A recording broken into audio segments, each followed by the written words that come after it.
आसिम बिन हमजा बयान करते हैं कि एक जवान लड़का मदीने में खड़ा रो रहा था और फरियाद करता था कि ए खुदामंद आलम, तू ही इंसाफ करने वाला है, मेरे और मेरी माँ के दरमियान इंसाफ फरमा।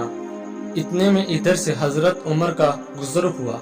आपने उस जवान से रोने का सबब पूछा तो उसने जवाब दिया कि मेरी माँ ने मुझे 9 माह पेट में रखकर जना और दूध पिलाया, पाल कर बड़ा किया, मगर अब वो मुझे अपना बेटा मानने से इनकार करती है। ना सिर्फ ये बल्कि मुझे घर से भी निकाल दिया है। हजरत उमर ने उसकी माँ को बुलवाया। जब वो औरत आई तो आपने उससे पूछा कि तू इस लड़के के बारे में क्या कहती है, क्या तू इस लड़के को जानती है?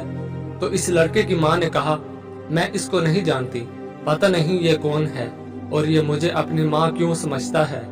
इसके बरअक्स मैं अभी तक गैर शादीशुदा हूँ। हजरत उमर ने इसका सबूत पूछा तो इस औरत के 4 भाइयों और 40 अहल कबीला ने गवाही दी कि ये औरत गैर शादीशुदा और बेगुनाह है।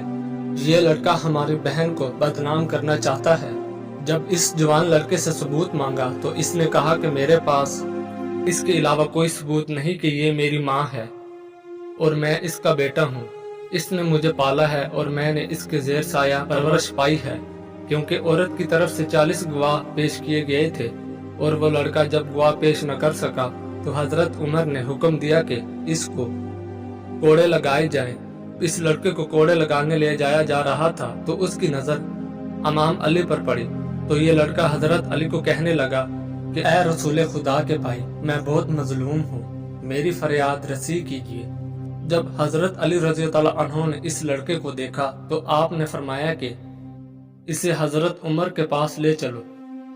जब इस लड़के को वापस हजरत उमर की खिदमत में लाया गया तो हजरत उमर कहने लगे कि इसको वापस क्यों लेकर आए हो? आपके सिपाही कहने लगे हजरत अली के हुक्म से लाए हैं। इतने में हजरत अली भी तशरीफ लाए और फरमाया, इस लड़की की माँ को मेरे पास लाओ। जब वो आई तो इससे पहले की तरह सवाल किए गए और उसने 40 गवाह भी गुजारे। इन्होंने इस औरत के बेगुनाह होने की गवाही दी और फिर लड़के से पूछा गया तो इसने भी पहले की तरह वही कहा जो पहले कह चुका था। तो आप रज़ी अल्लाह अन्हु ने पूछा, क्या मुझे इजाजत है कि मैं इन दोनों के दरमियान फैसला करूं जो हक है? हजरत उमर ने कहा कि मैं आपको क्यों रोक सकता हूं, जबकि मैंने रसूल पाक से सुना है कि आप अरशाद फरमा रहे थे कि लोगों, तुम सब में से अली मेरा भाई है, सबसे ज्यादा इल्म जानने वाला और इंसाफ करने वाला है। हजरत अली ने कहा कि मैं आपके दरमियान ऐसा फैसला करूंगा जो अल्लाह पाक और उसके रसूल को पसंद है और जिससे वो दोनों राजी होंगे।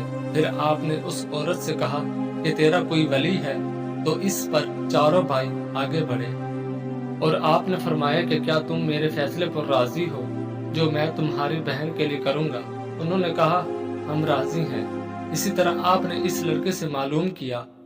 सबकी रजामंदी लेने के बाद हाजरीन से खिताब फरमाया, मैं खुदा को गवाह बनाकर कहता हूँ और हाजरीन भी गवाह रहे कि मैंने इस औरत को बावज 400 दरहम के इस लड़के के अकद में दिया और मैंने 400 दरहम इस लड़के को दिए कि इस औरत के दामन में डाल दे और इसका हाथ पकड़कर अपने मकान पर ले जाए और इस वक्त से पहले वापस न आए जब तक कि गुस्ल जनाबत से फारिग न हो जाए।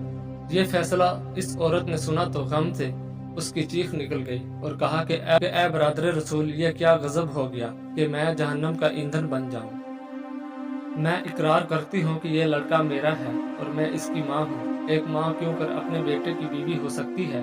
आपने फरमाया, पहले ही इकरार क्यों नहीं किया? तो वो औरत कहने लगी कि ए बरादर रसूल, मेरा कोई कसूर नहीं है, ये सब गलती मेरे भाइयों की है, क्योंकि उन्होंने मेरी शादी एक मालदार आदमी से की थी जिससे ये लड़का पैदा हुआ। बाद में इस आदमी का इंतकाल हो गया।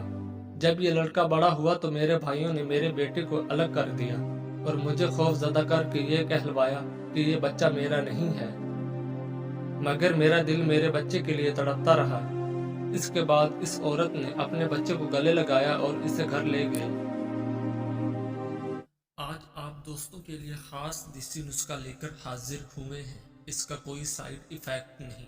इस नुस्खे से आपकी बीवी चाहे कितनी ही ताकतवर क्यों ना हो, बॉडी बिल्डर क्यों ना हो, वो भी नीचे थक जाएगी लेकिन आप फारिग नहीं होंगे। और ये रात आपकी बीवी हमेशा याद रखेगी, कभी नहीं भूलेगी।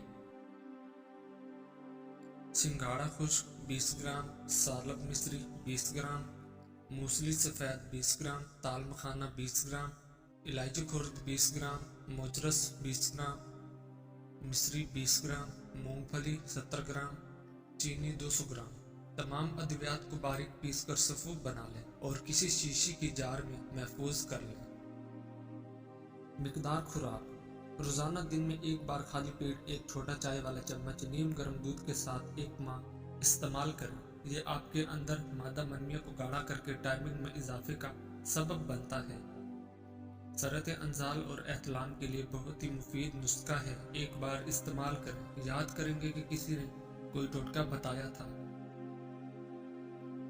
2 चीजें अपने अंदर पैदा कर लो, चुप रहना और माफ करना, क्योंकि चुप रहने से बड़ा कोई जवाब नहीं और माफ कर देने से बड़ा कोई इंतकाम नहीं।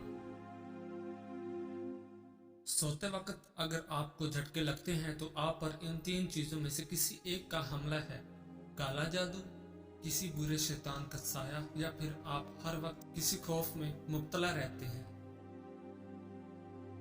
जिस रात तुम्हें नींद न आ रही हो तो समझ जाए बहुत जल्द तुम्हें दौलत मिलने वाली है। तुम्हारे जिस्म की ये एज़ा अगर सुन्न होने लगे तो ये मौत के करीब आने की निशानी है। तुम्हारे पांव का अंगूठा और पांव की तली। दौलत करीब आती है तो 5 चीजें ख्वाब में नजर आना शुरू हो जाती हैं। ख्वाब में हाथ से आग उठाना, सर के बाल कटे देखना, पहाड़ देखना या पहाड़ पर चढ़ना, मछली देखना या मछली खाना। जब दौलत करीब आने लगती है तो 2 चीजें जाहिर होना शुरू हो जाती हैं, एक दरवाजे पर साहिल और दूसरा ख्वाब में दौलत नजर आने लगती है।